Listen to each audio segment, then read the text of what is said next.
want to introduce Brian.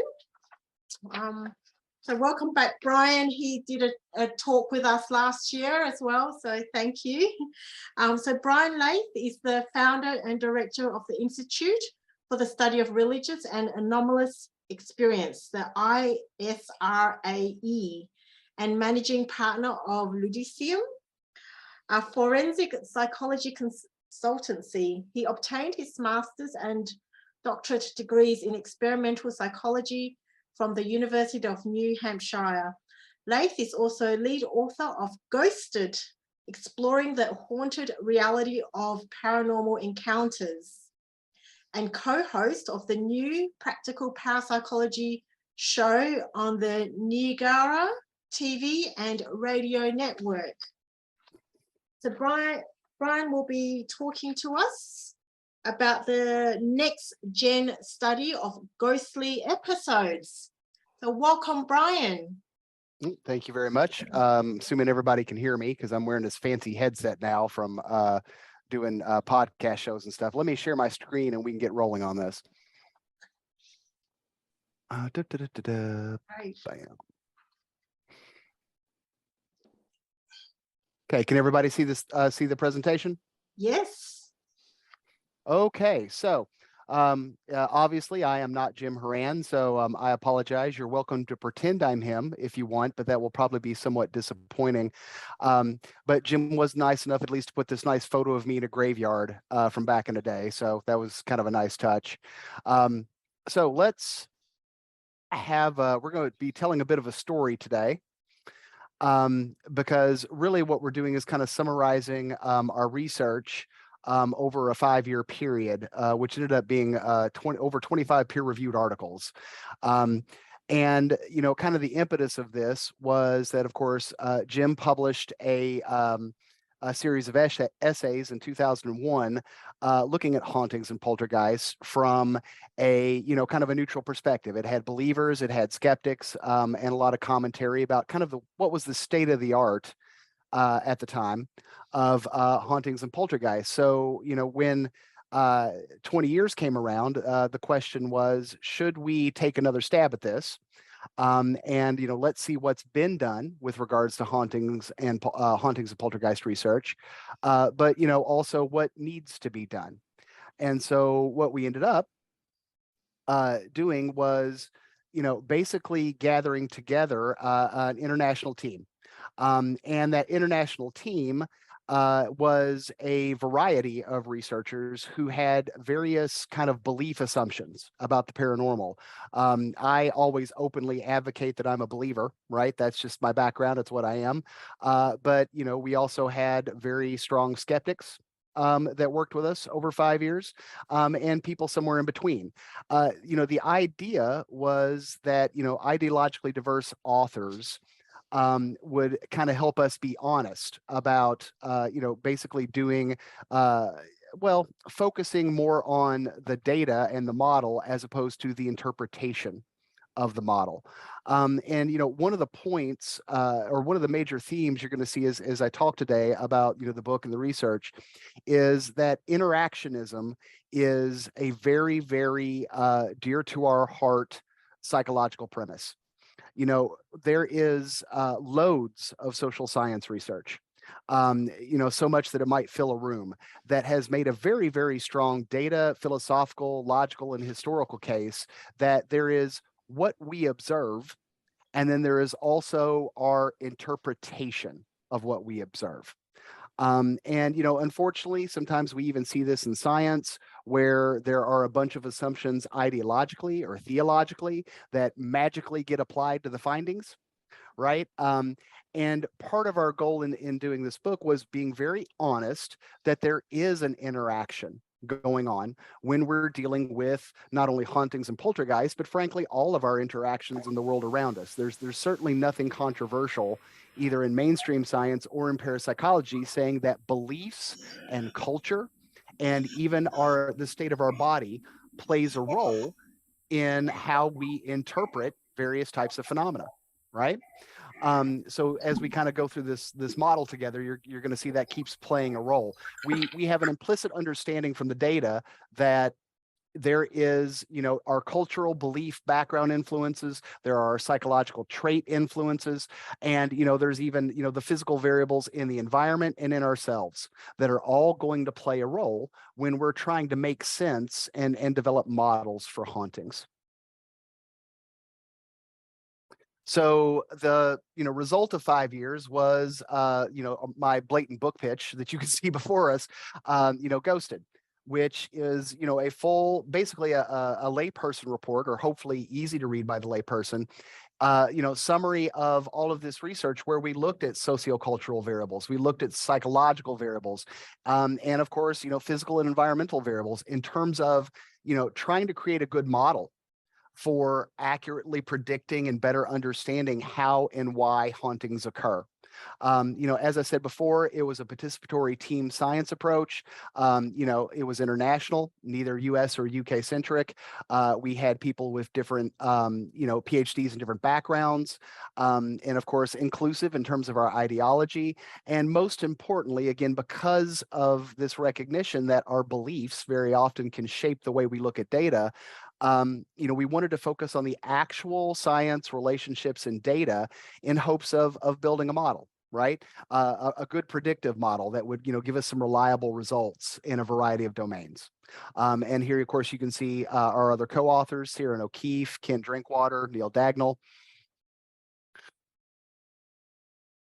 But we start with, starting to quantify the idea of what are the signs or symptoms of a ghostly episode. Now, for those of you with strong parapsychology backgrounds, there are various scales out there. The Anomalous experiences inventory, for instance, Kumar and Pecula. But we wanted to try and make a haunting, a haunting-centric measure. We wanted a measure that was going to really address the core phenomena. And this is why we talk about phenomenology a lot. We weren't interested in, I saw little green fairies. We were interested in, I saw a type of apparition which looked this way. Or instead of the ghost flew, the ghost flung an object across the room, we wanted to make sure it was like, no, I saw an object move. So we wanted to start looking at the core actual things that are observed or felt in a haunting environment. So, the contents, and not only the contents in terms of what's experienced, but what sort of structure is there and what kind of nuances would we possibly see when we started to examine these various types of events. Well, after a very large study, and a very comprehensive view of the literature, we ended up crafting a 32-item scale that represented, kind of consistent signs or symptoms that show up with people who experience hauntings, right? And of course, for people familiar with hauntings, these were, subdivided into subjective versus objective types of phenomena. Right. So also, symptoms that are present across cases of ghosts, haunts, and poltergeists. Right. Although I'm not going to go into it a lot tonight, we don't necessarily make a distinction between the poltergeist versus the ghost. And if somebody wants to tackle me on that during Q&A, you're welcome to do it.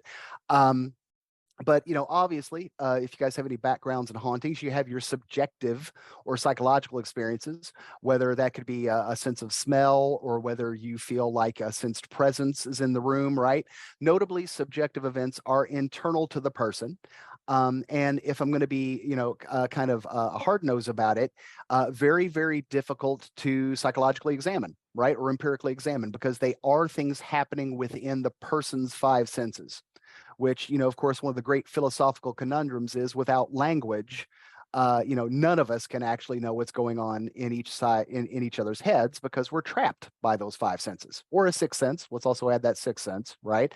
But the bottom line is without language, what's happening in my head or what I am perceiving or experiencing is not something that anyone else can understand because I'm trapped by my five sense organs, just as you're trapped by your five sense organs, right? So, subjective experiences are these internal events, but we also took into account objective events, stuff that can be recorded by a camera, stuff that was seen by multiple witnesses. So that's your classical psychokinesis, right? Audiovisual anomalies, bodily injuries, although you might make a case that that could be subjective as a function of a somatoform disorder, and even mysterious fires, which I can say I've actually seen once, which was insane. But one of the things that we did with the survey of strange events, which is our 32-item scale, is that we employed Roche scaling, right, which is from modern test theory. And it's a bit of a very different bird than your standard test analysis, so your standard factor analysis, things along those lines. I won't go into all the mathematics of it, but essentially what we found was that subjective and objective events are not separate phenomena when it comes to looking at haunt phenomena. In fact, what's unique about our scale is that it basically represents a probabilistic hierarchy, right? So when we did our study, and we started using analytical methods with regards to the SSE, where we were looking not at what items fit together. That's obviously part of it. That's part of a factor analysis. But more importantly, is there, and that's the nice thing with Roche scaling, is there an interval level metric between these items, these events, haunted events occurring, in terms of their probabilities, right? So the SSE is really a probability hierarchy, where depending on the context of the group of people taking it, there is a very distinguishable probabilistic pattern where we can say there are rare, less common, and common haunting events that people experience, depending on the subset or lifestyle that they're into. Right. So we also know from Roche scaling that, our SSE is robust irrespective of age or gender effects.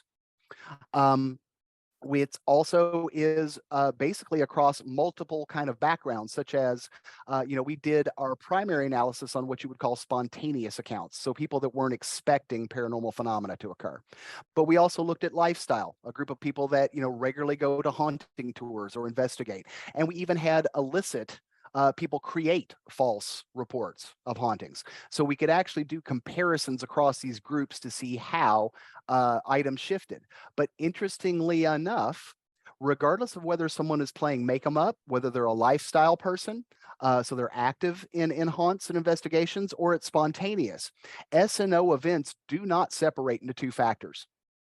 They will shift in their likelihood of probability, but they appear to be a unidimensional structure of high strangeness.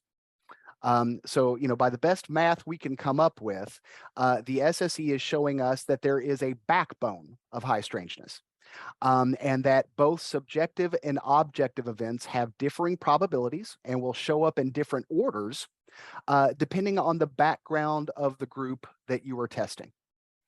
So we felt good about that. And of course, one other aspect of our scale that we're proud of is it is, because it's in logits and probability, it is a genuine interval level scale of measurement.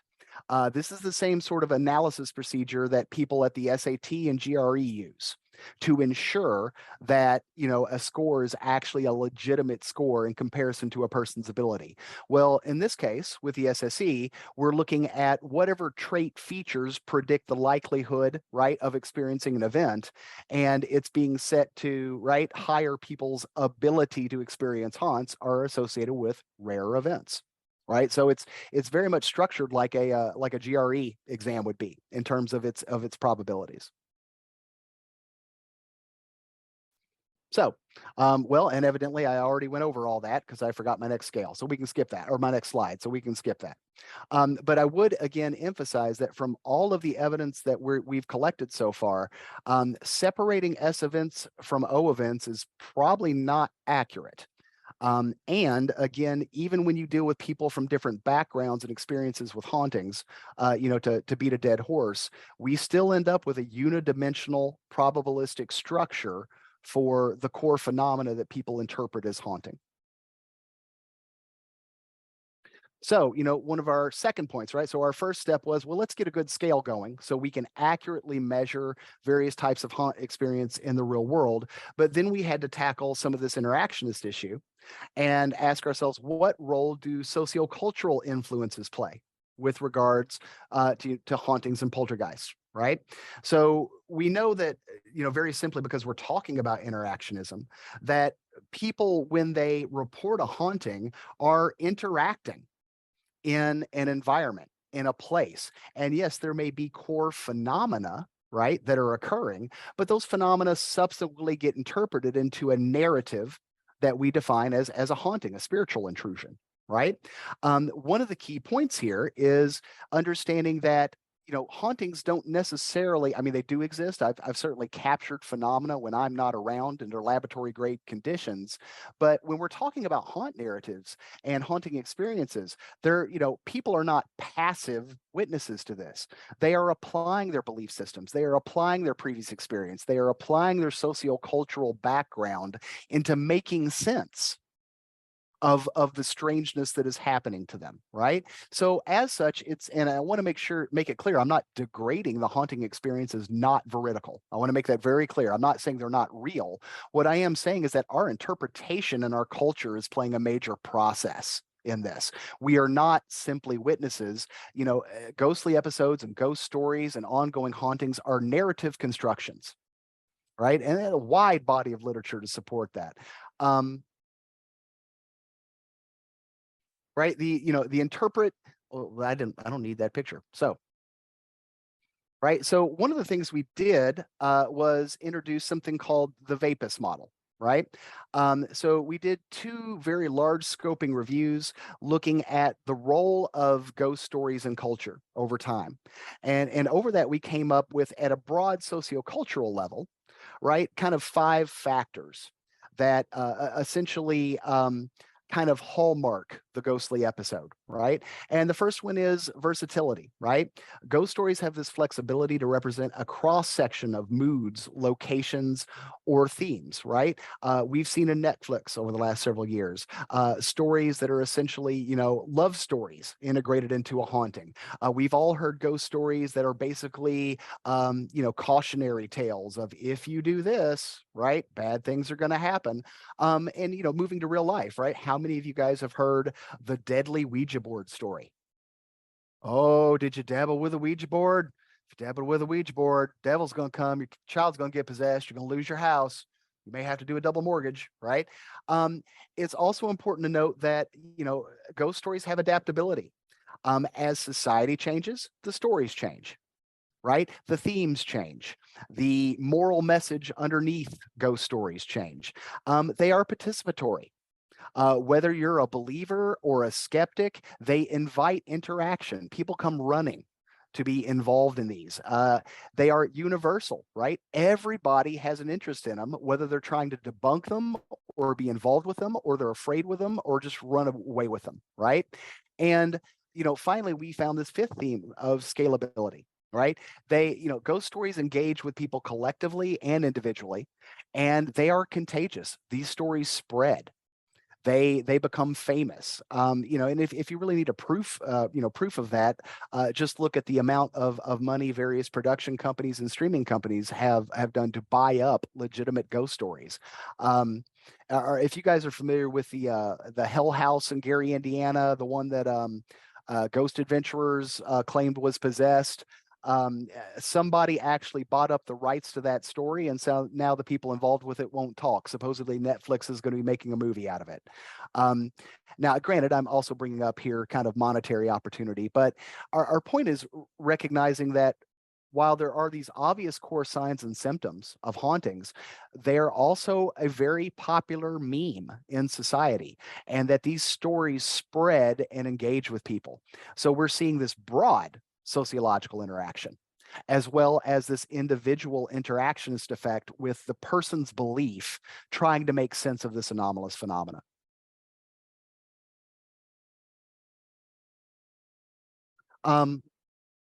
So, from this, right, narratives are vulnerable.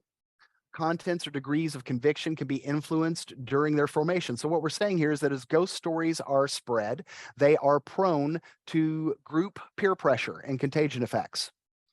In other words, here we're talking about what might be called positive or negative gaslighting. If you've ever been a believer and shared that you are a believer among skeptics, right, who are less than kind, that's not a very fun process. And if you're familiar with cognitive psychology and retroactive and proactive memory interference, or unconscious contagion, you can see the stories and narratives of ghosts be shaped over time by the beliefs surrounding the person that's had the core experiences. Likewise, believers are going to be likely to foster more, right, exaggerated degrees of narrative around these events. They are contagious. They spread among social outlets and are contagious even in terms of their effects. There's plenty of research showing contagion effects in the laboratory where, I did a study in 2017 where phenomena that people verbally reported was massively reproduced within 5 to 10 seconds by other people simply because they said it and they were in a mock seance environment, right? Narratives are territorial, right? Identity, meaning, and conflict naturally occur among those with strong beliefs. And what we're really talking about here is this understanding that, there are diehard skeptics, there are diehard believers, and there's also, some social identity theory issues going on between, parapsychologists versus amateur ghost hunters. We need to recognize in the midst of hauntings and all of this phenomena that there are ego, group dynamics, and belief systems involved. And in fact, I would say most of the conflict that we deal with and most of the debates we even deal with in academic parapsychology are respectfully theology issues and not data issues. They're not issues of what does the data actually say. Was the study conducted correctly? There are massive fights over what does the data mean? What are the implications? Right. And I'm going to say I'm not going to represent Jim on this, but I would say on a personal note, that's something I'm very much trying to advocate for in general, which is all of us, including amateurs and lay people, need to be very honest about how our beliefs and desires for belief interpret the way we look at our data. Because I think a lot of times we end up getting into fights, not over the fact that science was done, but what the science means. And everyone benefits from looking at their assumptions on a regular basis. Right. So it's also worth noting, if you remember, I talked about that the I.S.R.A.E. is a 32 item, hierarchical scale. It's a 1-factor scale. But we've already done several studies where we've been able to show that when you sample people with deep childhood imaginary friends, we did 2 studies on this, as well as gang stalking, you will find that if you interpret those accounts, that their phenomena that they're reporting actually also fits a profile on the I.S.R.A.E. So, this is a reinforcement because, if we're talking about imaginary friends, we really shouldn't see the sort of things that a person reports with a deep imaginary friend, such as talking or objects moving or seeing additional figures, but that occurs. That actually occurs with deep ICs. And we're actually finding that you can happily fit that on our 1-factor hierarchical model of haunting phenomena. We've also found that if you translate gang stalking accounts, guess what? It also fits nicely on our I.S.R.A.E. So we're starting to see a building amount of evidence to suggest that these core phenomena, core 32 items, might actually be a more generalized backbone for high strangeness. And it's not the phenomena itself that says it's a ghost or it's an imaginary friend or it's gang stalking. It's the person's cultural context and interpretation of these weird phenomena that in turn give them their flavor. Now, I want to be careful with that. I'm not saying that's absolutist, but we're seeing overlap and we are seeing statistical overlap that's pretty good.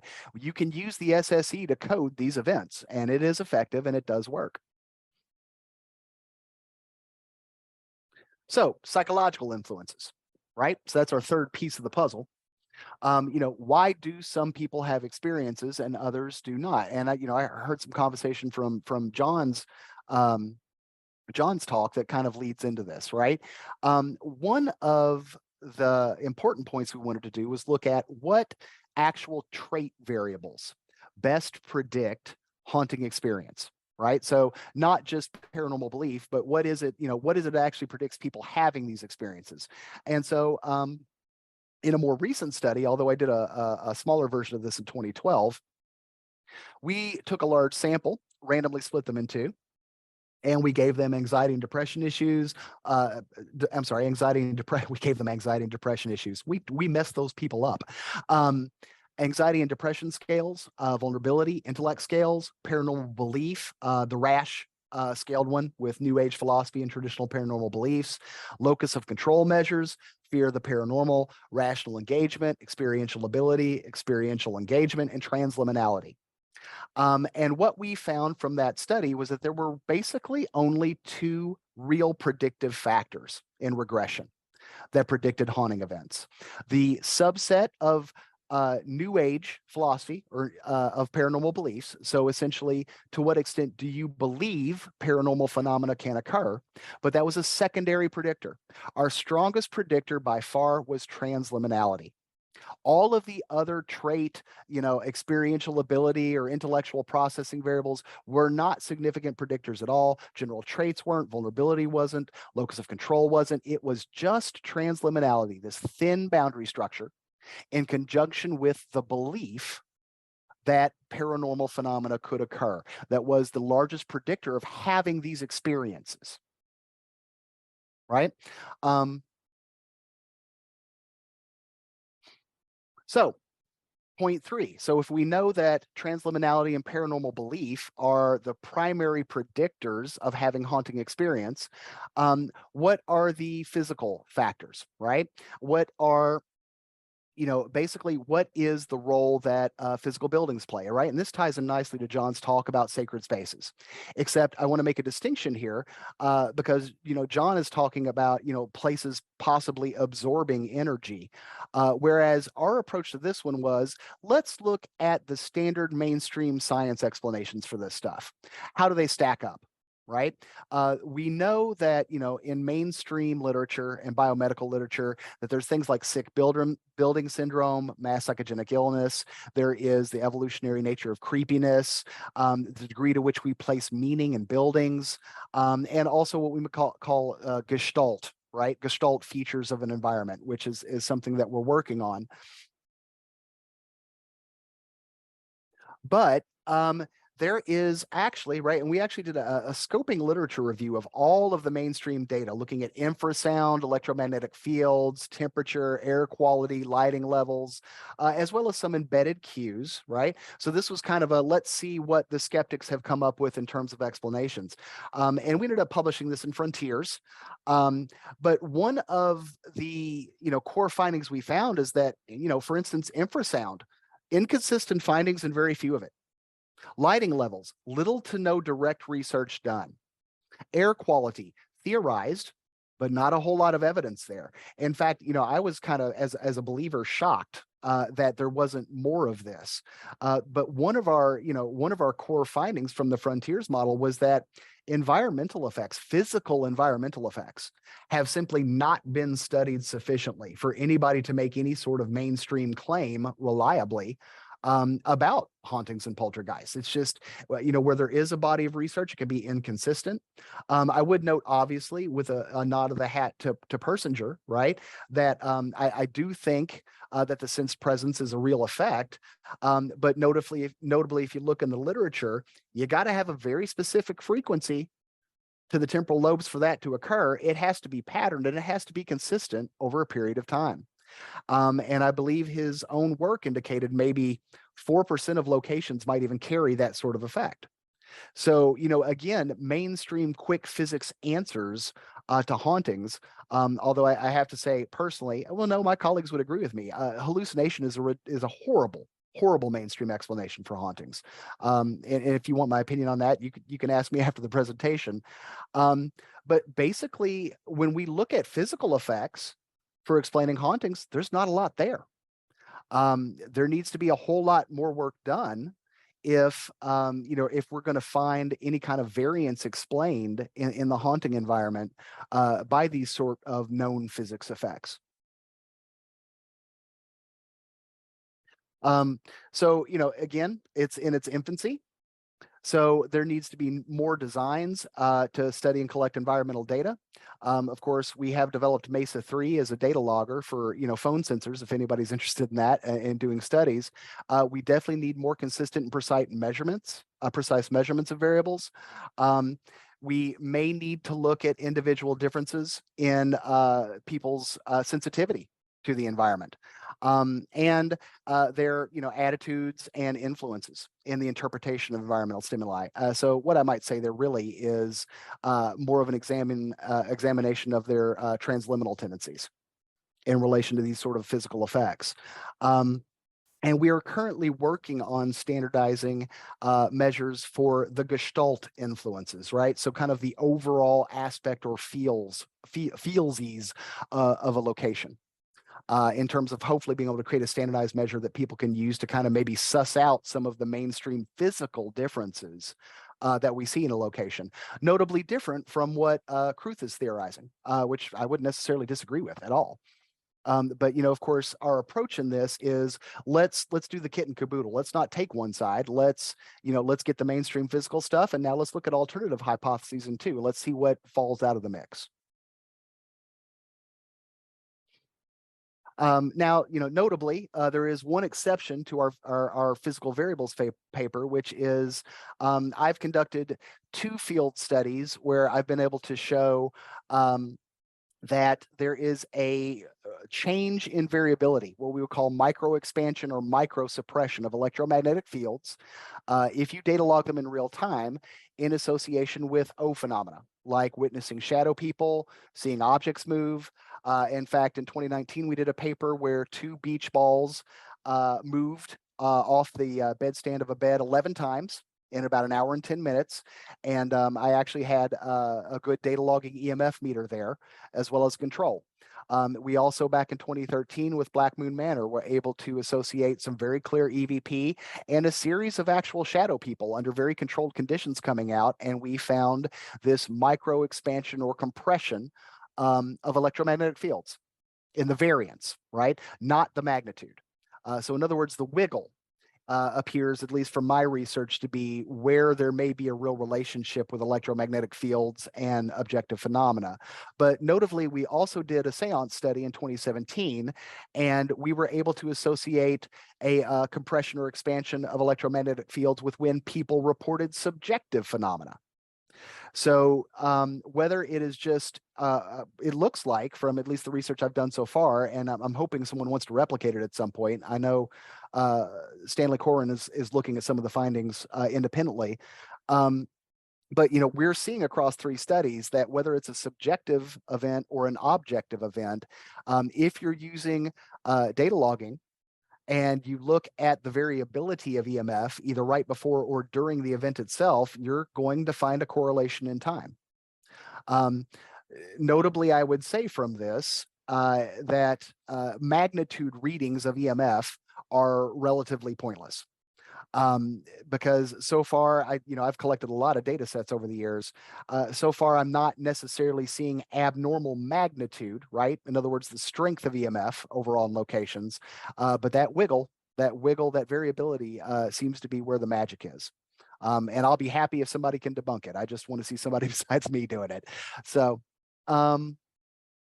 we're also, trying currently to get groups together, and it's been some up and downs because we had some issues with MESA-3 that I just now got fixed. But we're trying to collect environmental data with citizen scientists, with lay people.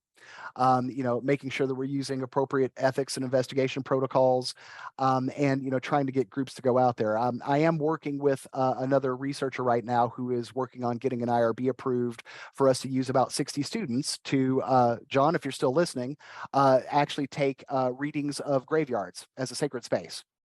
And compare that to controls to see if we're actually going to see any environmental differences in the data. And I'll be, if you're interested, I'll be happy to share that with you. So stitching it all together, right? So when we look at, there's certain traits, transliminality and paranormal belief, when we know there's a core set of phenomena that occurs in a unidimensional scale, and we know that the physical environment is kind of iffy on its effects, how do we make sense of all these pieces of data when it comes to haunting? And that brings us to haunted people syndrome. And I want to be careful with this because I don't want it misconstrued as some sort of attempt at medical diagnosis. But we do think from the data and the papers we published and the evidence that we've collected that ghostly episodes are an interactionist phenomena, and it involves the right people in the right settings. Right. So, transliminality, we think, is probably the foundation for anomalous experience. And we think that belief in the paranormal reinforces that. Notably, when I talk about, when I'm saying anomalous experience, I want to make it clear we're not saying that anomalous experiences are not real. And in fact, we have some early data right now that's suggesting that environment and transliminality is actually being significantly associated with higher ESP rates. But we're going to keep looking at that. We think dis-ease or a lack of ease, right? So we're not talking about the medical term dis-ease. We're talking about a lack of ease, right? Stimulates transliminality. So, when we look at the Gestalt features of a haunted location, it is giving us certain cues that are likely to create more liminal spaces. Trouble in figuring out whether something is left, right, up, down, in between, right? So we kind of move into almost like that trickster sort of domain. But we think that lack of clarity in a haunted environment plus transliminality exacerbates it, right? And thus makes people more sensitive to anomalous experiences. We very much think that psychological contagion is occurring. I can say, aside from research, just from personal experience of being in the field for 12 to 15 years, that you can literally watch people give each other the creeps and share phenomena. Which is why if you don't have good communication protocols in place for investigations, and good recording, if you're counting on witness statements, you may be in trouble. Because it is very easy to unconsciously influence another person towards seeing and interpreting things in a certain kind of way. We also think, and by the way, with contagion, notably, and this is where my believer skepticism comes in, notably there's a lot of studies on contagion, but nobody can tell you how it actually works. So I would say, in the seance environment I was like, oh, well, you could say it's their nonverbal cues. Or unconsciously, a person read someone else so that they ended up sharing the same symptom. Or you could posit ESP. Or you could posit spiritual influence. And frankly, even in mainstream research, if you dig deeply into contagion effects, they don't have a mechanism for contagion. There's not a shred of evidence for a mechanism for contagion. So for those of you with kind of a believer background, you're welcome to dig around in there, because really you could posit all sorts of parapsychological effects in social contagion. And technically, the mainstream scientists would not be able to stop you. But point D, attributions in a haunting environment align to the experience biopsychosocial context. So, the point here is understanding that if you are from a Christian background, and you have haunting experiences, you are likely to interpret that as a demon or an evil spirit. However, if you are a Buddhist, you may interpret that as a hungry ghost or an ancestor who's wishing to make contact with you. If you are a medium, you may believe it's a spirit guide. Notably, what I want to make clear here is the phenomena stays the same. If two people, if a skeptic and a believer in the same room see an object moving, one will say it's a ghost, the other will say it's hoaxed, right? I'm using stereotypes here, but work with me. Notice that that's just interpretation. The core event that was witnessed by both was the exact same thing. The object moved. Again, emphasizing that our beliefs and interpretations all the time are adding information to the core experiences and phenomena that we're capturing.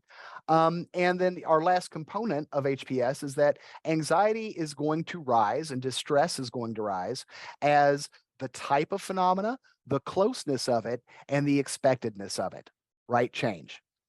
So obviously, a person is likely to be more distressed and disturbed by haunting experiences if they're happening without warning, they're happening, close to the individual, or happening in a psychological domain that's close to the individual, like it's happening to their child, right? And if the phenomena itself is severe, right? It's one thing to get a sense presence. It's another thing to have an object thrown against the wall and break. And so as a function of the type of experiences that they're having, this altogether is creating what we're calling haunted people syndrome, right? This ongoing tendency for people to have these haunting experiences, and in some cases be distressed by them. And of course, also in some cases, creating interpersonal conflict and some other issues as they continue to experience these type of phenomena over time, possibly fueled by contagion from their family and their belief structures. So what about the paranormal, right? Notice all of this, and this is kind of a key point of why we wrote this book. There's not a single study in our book that cares if you are a believer or a skeptic. The models are all still predictive and useful, right? It's model building. We use very little interpretation, at least I would say. You guys may come after me after this. But at the end of the day, HPS, haunted people syndrome, it doesn't matter whether the phenomena itself is parapsychological or not. I think there's a good case to be made for that, by the way, but it doesn't have to be. In other words, these models are mainstream science and skeptic friendly. They will work and they will predict, regardless of whether or not you believe in the person telling the truth about seeing an object move, a fire start, or seeing an apparition, right? But we would again note that transliminality and belief has correlated with outcomes of tests of ESP. From years ago, and we just completed a replication in June where we found that ESP rates appear to be a good chunk higher if they're doing the tests, if they're high transliminals, and they're doing the tests in an actual haunted location where phenomena occurs.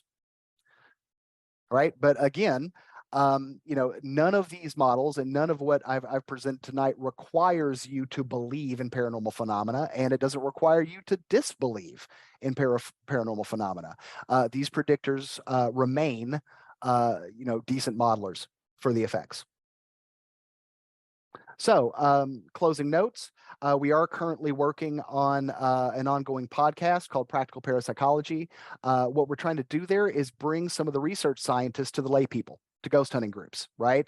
It boggles my mind over the years that there are millions of ghost hunters out there, millions of people that are watching all of these television shows, and they don't even know that the Journal of Parapsychology exists. They don't even know that JSE exists, the Australian Journal of Parapsychology exists. They're not even aware that there have been researchers going at this for 100 years. And so we're trying to bring some of the science to the laity, so to speak. You're welcome to check it out if you like. And frankly, if any of you guys want to be interviewed about your research, please contact me. We will find a way to get you fit in at some point because we're trying to get an audience going with amateurs and trying to provide them tools and scales and measures for them to be able to apply these in the real world. And if we're really lucky, maybe we can get enough of them to agree on using the same protocol, and then we get large scale citizen science data, which I can say honestly is a lot more work than I'm letting on about, but we're going to keep chugging at it until we get there. So thank you, and questions. Thanks, Brian. There was a question posted. Can you please define gang stalking? Oh, sure. Yeah. Gang stalking is when a person believes that there is a group of very real individuals that are trying to drive them insane. Right. So it's the idea, it's kind of like that black ops CIA sort of thing where, like they will come into your house at night, move your objects without you knowing about it. And then you wake up and things are moved. Or, random strangers come up to you and talk to you and ask you for something, or suddenly your keys are missing, or suddenly you're getting a message out of nowhere on your phone that you can't identify. Right. But instead of blaming a ghost for this sort of stuff and gang stalking, it's an assumption that there's like this collaboration of people behind the scenes slowly trying to drive you insane. And believe it or not, it's an uncommon phenomena, but it's not just an isolated phenomena. There's some books and a fair amount of accounts out there on it. And is that a relatively modern theme, gang stalking, or has it been? Well, I can't tell you. I can't tell you when it started. I know I heard about it maybe 15, 16 years ago. It may go back a lot further than that. And I'm sure somebody that's like a fan of conspiracy theory could probably cite Lord knows how many instances. Although you might say that a form of gang stalking could be paralleled to some of the MIB encounters, Men in Black encounters that people report back in the day. Interesting. Something along the lines of gaslighting? Yes. Or is it the same thing, basically? Well, I would say gang stalking is like a group form of gaslighting. Yeah. So yeah, I mean, like an individual can gaslight you by trying to make you feel silly or make you feel wrong about something that you know to be true, right? Gang stalking would be gaslighting applied by 15 people in a group project that in theory you can't see, all to make your life scary and miserable. Yeah, they're doing the same thing in an old study where you have a group of Confederates saying the shortest line is the longest line, and one individual who's not in on it can't understand why they're identifying the shortest line as the longest line, and it's basically like a peer pressure test. And oh yeah, on the same lines. Yeah, that makes me think of Ash's, famous studies where, 1/3 of the people agreed that an obviously shorter line was a longer line, right? Yeah, just because everybody else in the peer group told them it was the longest line and they didn't want to upset the group. So yeah, absolutely. Yeah. Can I I just ask a quick question about the subjective objective? You said that it's a single factor, which is quite surprising. But you said it shows up at different levels. The subjective and objective show up at different levels, but yet it's one factor. Could you elaborate on that? Yeah, and this is where it gets tricky because the SSE really doesn't is really kind of structured differently than like your standard, 26 item Likert scale, right? It is a yes/no scale, so we're dealing with, frequency counts. We're dealing with probabilities, and because it's Roche scaled, items are allowed to become more or less probable depending on the group that you're dealing with. Right. So if I'm going to look at people who are lifestylers, right? So these are people that go on ghost tours and haunts and maybe have an investigative team. The probability structure of the items, right? What's common and less common. For instance, if you're dealing with a lifestyle group, you might very easily see that psychokinesis is a little bit more common in their group on the scale than it would be in a spontaneous account. But it always keeps its unidimensional structure. Only the probabilities of the items shift around depending on the group that you're dealing with. Does that make sense? Somewhat, yeah. So what you would do is use different groups to compare probability profiles of what are common and less common features for different types of groups that you're going to assess. So you could do a comparison of very active investigators versus people that just have spontaneous accounts. And you can look at the item or logit shifts, right, in probability between the high haunter group, the group that's always exposed to it, versus people that have occasional spontaneous accounts. And you can kind of make a model of probability about what, if you were to take an average lifestyler or an average intense haunter versus a spontaneous person, you can make an accurate prediction in terms of the phenomena they're likely to encounter. So what are you calling that factor? We don't have a name for it. It's just one, because it's just one factor. It's just a unidimensional structure of common, less common, and rare haunting phenomena. So I like calling it the backbone of high strangeness, but I think there's a lot more research that we need to do before I really get to be brave and ballsy and make that claim. Well, if it's a factor that I'm understanding, it's the factors usually named after the items that load on. Yes, but Roche scaling does not work on standard factor analysis. It mandates a Gutman curve.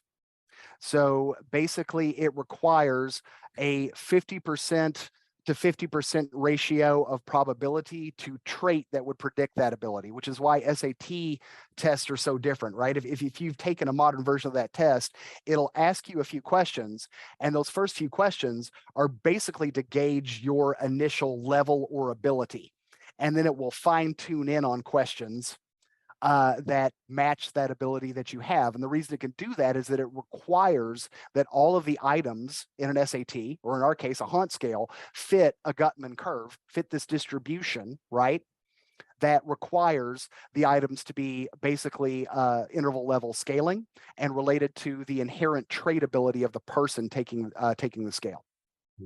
So it is a different mathematics function than just standard factor analysis, which is basically just looking at correlational clusters and rotating them to get the best fit. This one has a presupposition of model fitting of a Gutman curve. And if the items don't fit that Gutman curve, then they get tossed out. Right. Okay. What do you think the advantage there is? I mean, is it wrong to say that the subjective experience, the psychological response to something in the environment is found out better than a physical effect in the environment, like a sudden drop in temperature or something? Or do they have equal importance? Or because the psychologist is going to come in and say, well, the psychological stuff is obviously hallucination and it's something else, you've imagined it, whereas the PK stuff, or the external stuff, I have no answer for what that may be. Sure. I might appeal to the environment or geographical effects or something, geological effects or whatever. I would step back from that and say, psychologists can make a claim that something subjective is purely an internal psychological mechanism, but they don't know any better than we do. I think in real life of instances where I've seen handprints and scratches appear on people, right? And I think of instances where I've even seen a person slap down to the ground, right, in a room. Now, here's where we get tricky, and we kind of talk about this a lot in Ghosted, because we're like, let's be honest about what you can and can't measure and explain. I think that's really crucial. So I could say, since I have a lot of clinical psychologists that work for me, I deal with clinical stuff all the time. Well, I could be, oh, well, that's a somatoform disorder. Your mind made you produce a scratch or a cut on your body. That's not proof. I'm not running an MRI. I can't get inside that person's head. You could say, in fairness, if we're being objective, you could go, no, a ghost did it. You have two competing hypotheses. Now, how do I get inside the person and figure that out? And I think the fair answer is you can't. It could, in theory, be either. Until we find a way to get inside the person, there's no way to know that. Same thing with somebody knocked down. You could be like, well, was that a psychosomatic effect, or did a ghost push them? And you could even get very detailed and get if you got a camera, if you got video of it, blow that up and look for an indent maybe in their jacket or something. But again, speculative evidence. That's one possible explanation of 50. If we're being really objective about it, internal events are still very mysterious. Yes, we have psychological labels for explaining some of these, but to even infer in mainstream science or clinical psychology that they've got causal mechanisms down, well, that's just, we're not there yet. I'm not saying they're wrong. I'm just saying, let's be honest, they're not there yet. But to your other part of the question, objective phenomena, yes, right? That's a lot easier to deal with. And that's why I focus my early studies on that, because I'm like, look, an object moving is an object moving. Explain that. Hey, these 7-foot tall shadows coming out of a basement with only one entrance or exit, and I've got all the other entrances covered by cameras. Explain that, right? Those are, I think, very much better evidence of paranormality, just because they are external. But that doesn't necessarily make them better than subjective events. I think subjective events may be the deeper mystery in some ways. Yeah, I'm got the impression from that first slide where you showed that the RAS scaling has made the subjective as deeply anomalous as the objective experience. Well, and because the scale consistently shows that there tends, we've even done a couple of models of some poltergeist cases, quote unquote, where there does seem to be kind of like this wave pattern of buildup. And I've seen from previous personal experience, as well as the scale, that very often you'll have subjective experiences kind of building up to a, oh my God, objective experience. So no, I think they are deeply intertwined. Yeah. I think they are legitimately intertwined. And we have a lot more work to do to tease out what that means and to get better information about it. It was a very interesting case. if you remember, the father was a truckie, and he'd been having powerful psychic experiences all of his life since he was a little child. And we managed to clear off an entity that bugged him. Who grabbed the steering wheel. He's driving these 90-ton semi-trailers in the state. And so anyway, we managed to end that. And but then the mother was so fascinated by the psychic experiences. We kept telling her, just leave it alone. But because she was endlessly fascinated by it, she kept attracting it. And of course, it was affecting the 12-year-old girl.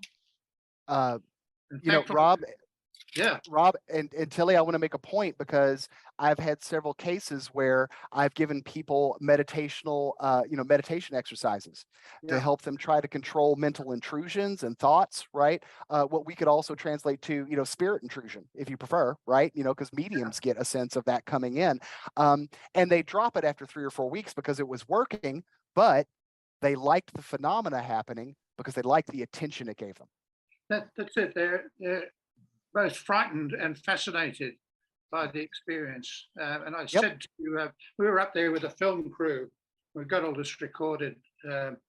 And I said to the film crew, once she loses interest in this subject and becomes bored with it, it'll stop. It'll stop. Yep. And that's usually because the bad spooks can't get an emotional reaction out of her or the daughter anymore. It becomes boring for them, so they wander off and find somebody else to torment. That's my understanding of it. Yeah, Walter von Lukado has a theory with this model of pragmatic information, where when the novelty goes into decline, the effects stop. Because the camera crew is also breaking into this closed system that they have. Yeah. It's an organisationally closed system, Brian, you probably know about that. And the camera crew is breaking into that, so the stuff stops. It happened with the infill poltergeist. Once the crew comes in, the stuff stops. The events stop. But what you're talking about, the novelty aspect as well. Once that sort of goes into decline and the individual loses interest, the effects stop as well. Yeah, and because I've been clearing haunted houses for 35 years, I've done 550 cases of possession and poltergeist haunting cases. I just find it all a bit boring. So the bad never get a reaction out of me. Yeah. Doesn't frighten me at all. Vlad, you got a question? Yeah, thank you. Lower my Hi, hand. Vlad. Hello.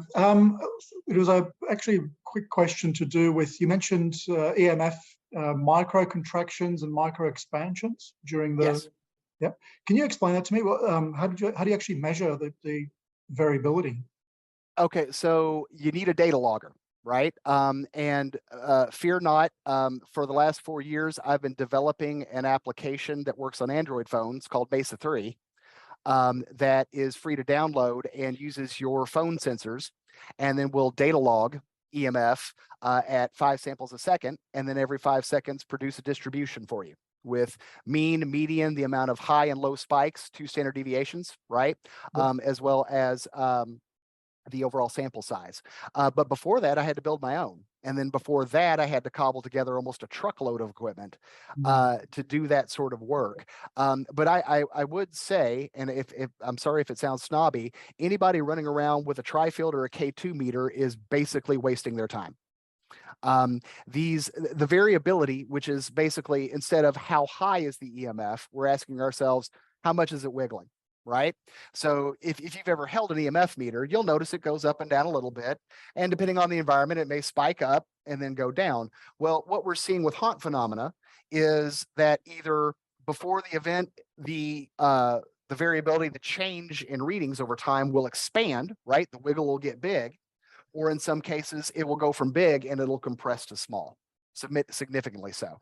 The point here is not that it is EMF from outside sources. The point is that there's a correlation in time with a change in variability with the phenomena occurring. Sorry, just to clarify, this wiggle that gets larger or smaller, what is the wiggle? Is that magnitude or is that frequency? Change in magnitude scores.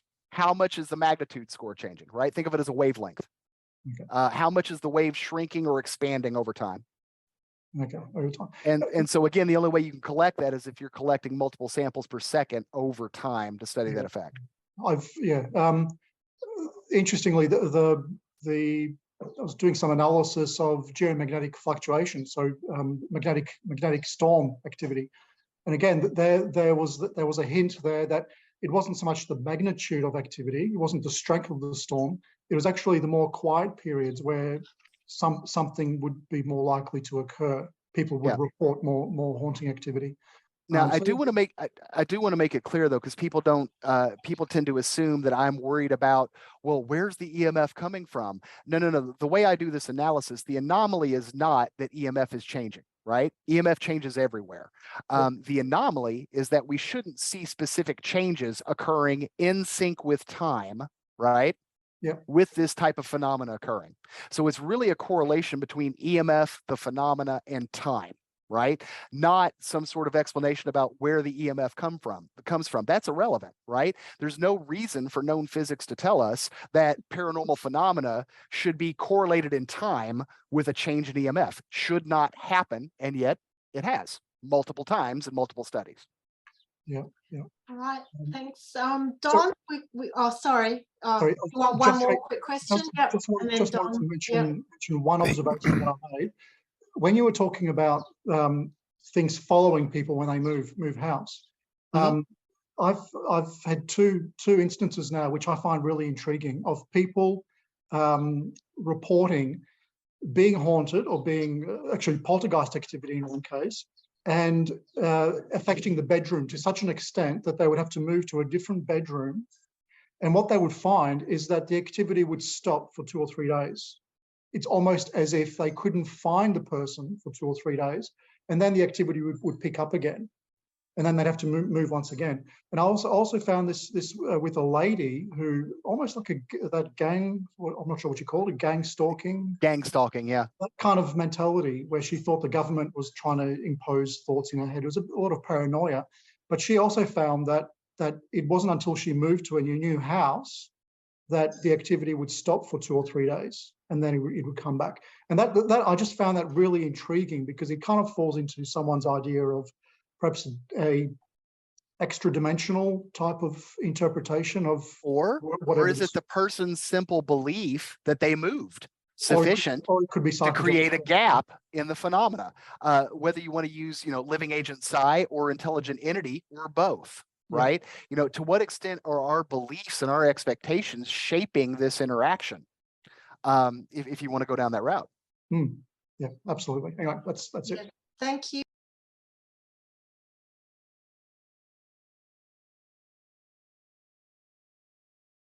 I'd make a couple of points on that. Yes, I've absolutely have seen it in hauntings. It typically is when someone takes an object from a place, if there's legitimate phenomena. And I've had several instances over the years of people getting some really weird stuff, including psychokinesis, because they decided to take home a souvenir. Will follow you. It certainly has a long occult historical literature to it, without a doubt. Very much has parallels between like MIB encounters, haunting encounters.